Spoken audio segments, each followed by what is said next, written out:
নমস্কার বন্ধুরা, Aspen study পয়েন্টের পক্ষ থেকে তোমাদের আরও একবার স্বাগত জানাই। আশা করি তোমরা সবাই ভালো আছো। আর আজকে আমি চলে এসেছি আরও একটা নতুন ভিডিও নিয়ে। আর আজকের ভিডিওতে আমি আলোচনা করব ফুড এসআইর প্র্যাকটিস সেট 2 নিয়ে। আজকের ভিডিওতে আমি গুরুত্বপূর্ণ 60টি প্রশ্নের বিষয়ে তোমাদের সাথে আলোচনা করব। 60টি গুরুত্বপূর্ণ প্রশ্ন উত্তর নিয়ে আজকের প্র্যাকটিস সেটটা শুরু হচ্ছে। প্র্যাকটিস সেট 2 তোমাদের সাথে আলোচনা করতে চলেছি। একটি প্রশ্ন কিন্তু তোমাদের জন্য খুবই গুরুত্বপূর্ণ, তো অবশ্যই তোমরা স্কিপ না করে শেষ অবধি দেখবে। এবং সেই সাথে সমস্ত ধরনের সরকারি পরীক্ষার প্রস্তুতির প্র্যাকটিস সেট পাওয়ার জন্য চ্যানেলটাকে এখনই সাবস্ক্রাইব করে নাও আর পাশে থাকা বেল আইকনটা ক্লিক করে নাও লেটেস্ট ভিডিও সবার প্রথমে দেখার জন্য। তো চলো আমি গুরুত্বপূর্ণ প্রশ্ন উত্তর আলোচনা তোমাদের সাথে শুরু করছি। ওপরে তোমরা হেডিংটা দেখতে পাচ্ছ, WBPSC food SI practice set 2। West Bengal public service কমিশনের ফুড এসআইর যে এক্সাম হবে, এক্সামের ডেট এখনও ক্লিয়ার হয়নি। যারা প্রস্তুতি নিচ্ছ তাদের জন্য গুরুত্বপূর্ণ প্র্যাকটিস সেট আজকের। প্র্যাকটিস সেটে 1টা চ্যানেলে আপলোড রয়েছে, আমি প্লে লিস্টও বানিয়ে দেবো। এখানে দেখো প্রথমে যে প্রশ্নটি রয়েছে, ভারতের কোন রাজ্যটি সবথেকে বেশিবার রাষ্ট্রপতি শাসনের আওতায় এসেছে? এখানে উত্তর রয়েছে পাঞ্জাব। চলো তারপরে দেখো, তারপরে যে প্রশ্ন রয়েছে, ইলেকশন কমিশনারগণ নিযুক্ত হন ভারতের উপরাষ্ট্রপতি দ্বারা। 3 নম্বরে যে প্রশ্নটি রয়েছে, বর্তমানে ভারতের নির্বাচন কমিশনের একজন মুখ্য নির্বাচক কমিশনার ছাড়াও আছেন 2 জন নির্বাচন কমিশনার। এখানে 4 নম্বরে যে প্রশ্নটি রয়েছে, ভারতের পঞ্চায়েতের কত ভাগ আসন মহিলাদের জন্য সংরক্ষিত? 1/3। 5 নম্বরে যে প্রশ্নটি রয়েছে, নিম্নলিখিত কোন রাজ্যের 1947 সালের পূর্বে পঞ্চায়েত রাজ্যের অস্তিত্ব ছিল? এখানে উত্তর রয়েছে তামিলনাড়ু। তারপরে প্রশ্ন রয়েছে, ব্লক স্তরের পঞ্চায়েতি রাজ প্রতিষ্ঠানকে কি বলা হয়? পঞ্চায়েত সমিতি বলা হয়। তারপরের প্রশ্ন, সমাজের উন্নয়ন কর্মসূচি আরম্ভ হয়, এখানে অপশান রয়েছে 4টি, উত্তর হলো 1952 সালে। পঞ্চায়েতের সংজ্ঞা পাওয়া যায় ভারতীয় সংবিধানে কত নম্বর ধারায়? 243 নম্বর ধারায় কিন্তু পঞ্চায়েতের সংজ্ঞা পাওয়া যায়। পঞ্চায়েত ভোট করার সিদ্ধান্ত নেয় কে? রাজ্য সরকার। নিম্নলিখিত কোনটি গ্রাম পঞ্চায়েতের আয়ের উৎস নয়? এখানে উত্তর রয়েছে আয়কর। গ্রাম পঞ্চায়েত আয়ের উৎস নয়। তারপরে প্রশ্ন রয়েছে, ভারতের সংবিধানে রাষ্ট্র পরিচালনার নির্দেশাত্মক নীতি কোন পার্টের অন্তর্ভুক্ত? পার্ট 4-এ। সংবিধানের কোন অংশে কল্যাণকর রাষ্ট্রের ধারণাটি রয়েছে? এখানে উত্তর রয়েছে নির্দেশাত্মক নীতি। রাষ্ট্রের নির্দেশাত্মক নীতিসমূহ আদালতের বিচারের যোগ্য নয়। 14 নম্বরে যে প্রশ্নটি রয়েছে, কোথা থেকে ভারতীয় সংবিধানের নির্দেশাত্মক নীতির ধারণাটি গ্রহণ করা হয়েছে? এখানে উত্তর রয়েছে আয়ারল্যান্ডের সংবিধান থেকে। তারপরে প্রশ্ন রয়েছে, ভারতীয় নাগরিকত্বের জন্য আবেদন করতে হলে ন্যূনতম কত বছরে ভারতে থাকতে হয়? ন্যূনতম 5 বছর থাকলে তবে কিন্তু ভারতের নাগরিকত্ব পাওয়া যায়। তারপরে এখানে প্রশ্ন রয়েছে, ভারতীয় সংবিধানের কত নম্বর ধারার অধীনে ভারত সরকার ভারতরত্ন ও পদ্মশ্রী পুরস্কার প্রদান করে? 18 নম্বর ধারার। 17 নম্বরে যে প্রশ্ন রয়েছে, মূল সংবিধানের ভারতীয় নাগরিকদের মৌলিক অধিকারের সংখ্যা ছিল 7টি। 18 নম্বরে যে প্রশ্নটি রয়েছে, নিম্নলিখিত মৌলিক অধিকারগুলির মধ্যে কোনটি বিদেশিরাও পেতে পারেন? চলাচল, বসবাস ও পেশার অধিকার। বর্তমানে সম্পত্তির অধিকার হলো আইনগত অধিকার। 20 নম্বরে যে প্রশ্নটি রয়েছে, কোন কমিটির সুপারিশ অনুযায়ী ভারতীয় সংবিধানের মৌলিক কর্তব্যের ধারণা অন্তর্ভুক্ত হয়? শরণ সিং কমিটির সংবিধান মৌলিক কর্তব্যের ধারণা অন্তর্ভুক্ত হয়। 21 নম্বরে যে প্রশ্নটি রয়েছে, নিম্নলিখিতগুলির মধ্যে কোনটি ভারতের বিচার ব্যবস্থা সম্পর্কে সত্য? এটি একটি স্বাধীন সংস্থা।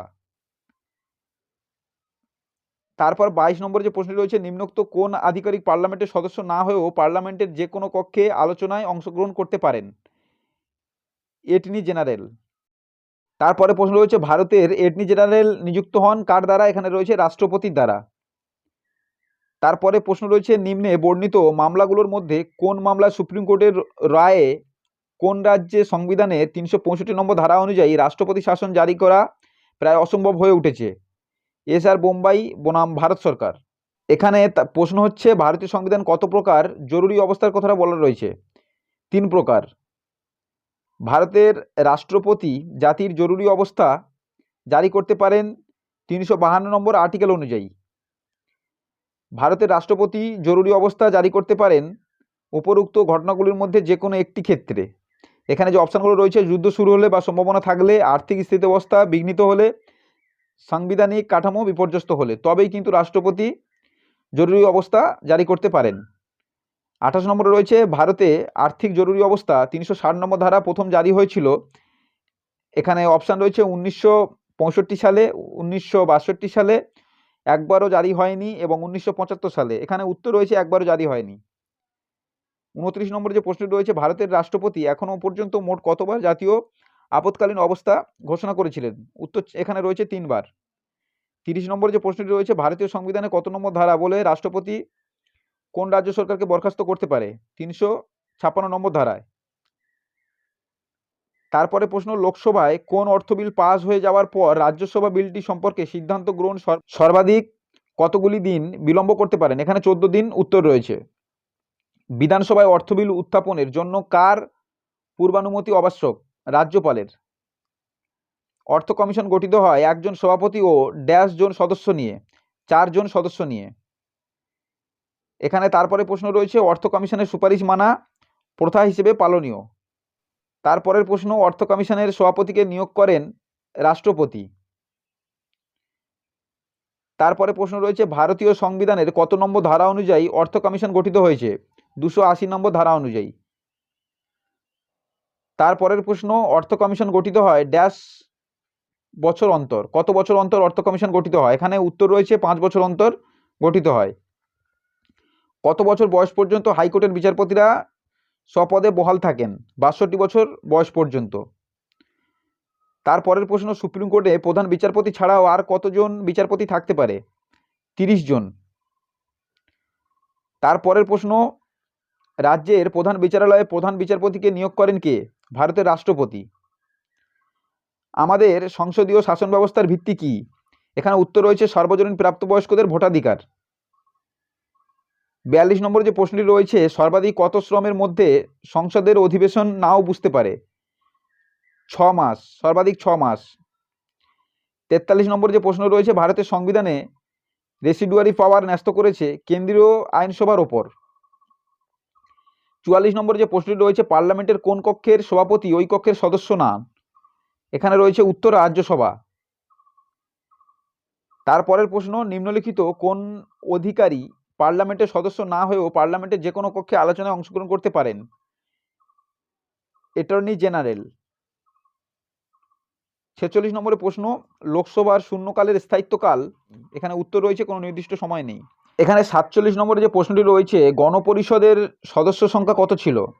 উত্তর রয়েছে 389 জন। এখানে তারপরে 48 নম্বরে যে প্রশ্নটি রয়েছে, ক্রিপস মিশন কবে ভারতে আসেন? এখানে উত্তর রয়েছে 1942 খ্রিস্টাব্দে ভারতে আসেন ক্রিপস মিশন। তারপরের প্রশ্ন, রাষ্ট্রপতি জাতীয় জরুরি অবস্থা জারি করতে পারেন কেবলমাত্র যার লিখিত সুপারিশের মাধ্যমে? এখানে উত্তর রয়েছে কেন্দ্রীয় ক্যাবিনেটের মাধ্যমে। তারপরের প্রশ্ন, বর্তমানে ভারতের লোকসভার অধ্যক্ষ পদে কে ছিলেন? সুমিত্রা মহাজন। কোন রাষ্ট্রপতি বিনা প্রতিদ্বন্দ্বিতায় নির্বাচিত হয়েছিলেন? এখানে উত্তর রয়েছে নীলাম সঞ্জীব রেড্ডি। প্রধানমন্ত্রী সভাপিত হলেন কোন কমিশনের? এখানে উত্তর রয়েছে পরিকল্পনা কমিশনের। ভারতের প্রধানমন্ত্রী পদ সংবিধান কর্তৃক সৃষ্ট। তারপরের প্রশ্ন এখানে রয়েছে, বর্তমানে ভারতের রাষ্ট্রপতি পদে কে নিযুক্ত আছেন? দ্রৌপদী মুর্মু। তারপরের প্রশ্ন, অধ্যক্ষ ও উপাধ্যক্ষের অনুপস্থিতিতে লোকসভায় কে সভাপতিত্ব করেন? এখানে উত্তর রয়েছে অধ্যক্ষ কর্তৃক ঘোষিত সভাপতি তালিকা থেকে যে কোনো একজন। তারপরের প্রশ্ন, রাষ্ট্রপতি নির্বাচন আইন কত খ্রিস্টাব্দে পাস হয়? উত্তর রয়েছে 1974 খ্রিস্টাব্দে। 57 নম্বরে যে প্রশ্নটি রয়েছে, জেলা সর্বোচ্চ আদালত কোনটি? জেলা জজের আদালত। তারপরের প্রশ্ন, বলপূর্বক শ্রম বিরোধী আইন কবে পাস হয়? এখানে উত্তর রয়েছে 1976 সালে কিন্তু বলপূর্বক শ্রম বিরোধী আইন পাস হয়েছিল। এখানে 59 নম্বর যে প্রশ্নটি রয়েছে, রাজ্য বিধানসভার স্পিকার কে পদাযুক্ত করা যায়? রাজ্য বিধানসভার সংখ্যাগোষ্ঠীর সদস্যদের অনুমোদন ক্রমে। 60 নম্বর অর্থাৎ লাস্ট যে প্রশ্ন এখানে রয়েছে আজকের প্র্যাকটিস সেটে, ভারতের দলত্যাগ বিরোধী বিলটি কবে পাস হয়? এখানে উত্তর রয়েছে 1985 সালে ভারতের দলত্যাগ বিরোধী বিলটি পাস হয়। এটাই ছিল আজকের 60টি প্রশ্ন ফুড এসআই প্র্যাকটিস সেটের দ্বিতীয় সেট এটা। তো এই ছিল 60টি গুরুত্বপূর্ণ প্রশ্ন যেগুলো তোমাদের পরীক্ষায় আসার সম্ভাবনা রয়েছে। তোমরা যদি এই পিডিএফটা ডাউনলোড করতে চাও তো ডেসক্রিপশানে কিন্তু টেলিগ্রামের লিঙ্ক পেয়ে যাবে, টেলিগ্রামের চ্যানেলটায় জয়েন করে নাও। জয়েন করলে ওখানে কিন্তু আমি টেলিগ্রামে পিডিএফ দিয়ে দেবো, ওখান থেকে তোমরা ডাউনলোড করে নিতে পারবে। তো এটাই ছিল আজকের এই ভিডিওটা যদি তোমাদের ভালো লাগে থাকে অবশ্যই একটা লাইক করবে, সেই সাথে চ্যানেলটাকে এখনও সাবস্ক্রাইব না করলে এখনই সাবস্ক্রাইব করবে। আসবো পরের ভিডিওতে এরকম আরও সরকারি পরীক্ষার প্রস্তুতির প্র্যাকটিস সেট নিয়ে এবং সেই সাথে সরকারি বেসরকারি চাকরির আপডেট নিয়ে।